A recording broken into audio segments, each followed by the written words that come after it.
ایک موقع پر شریک حیات نے پرسکون ماحول میں اپنے بہترین نصف کے ساتھ اشتراک کیا۔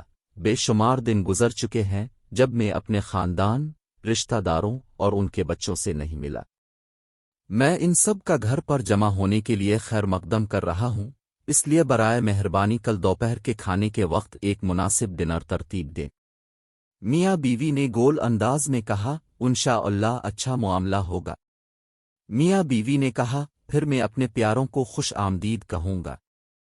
اگلی صبح میاں بیوی اپنے کام پر چلے گئے اور دوپہر 1 بجے واپس آ گئے۔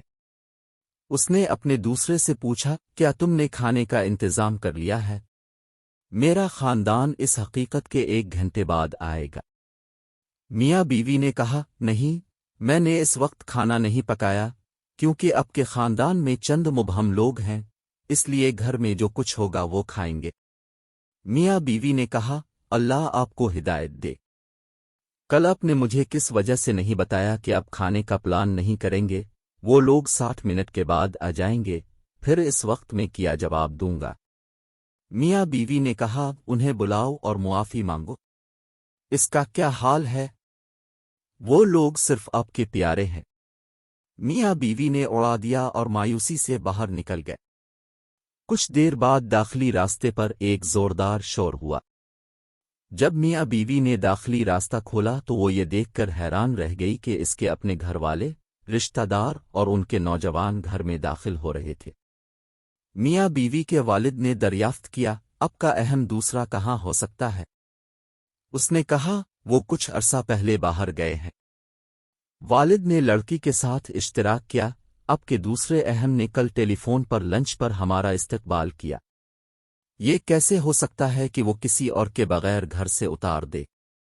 یہ سنتے ہی اس کے بہتر آدھے حصے پر بجلی گر گئی۔ اس نے اس بنیاد پر مصیبت میں ہاتھ پھیرنا شروع کر دیا کہ گھر کا کھانا اس کے اپنے گھر والوں کے لیے بالکل مناسب نہیں تھا، بلکہ یقیناً اس کے آدھے پیاروں کے لیے اچھا تھا۔ اس نے اسے بہتر ہاف بلایا اور پوچھا، تم نے مجھے کس وجہ سے نہیں بتایا کہ تم نے میرے گھر والوں کو دوپہر کے کھانے پر خوش آمدید کہا؟ میاں بیوی نے کہا، میرے گھر والے آپ کے چاہنے والے، اس سے فرق کیوں پڑتا ہے؟ میاں بیوی نے کہا، میں اب سے التجا کر رہا ہوں کہ باہر سے کھانے کے لیے کچھ تیار کر کے لے جائیں، گھر میں کچھ نہیں ہے۔ میاں بیوی نے کہا، میں ابھی گھر سے بہت دور ہوں اور بہرحال یہ تمہارے رشتہ دار ہیں، باہر والے نہیں۔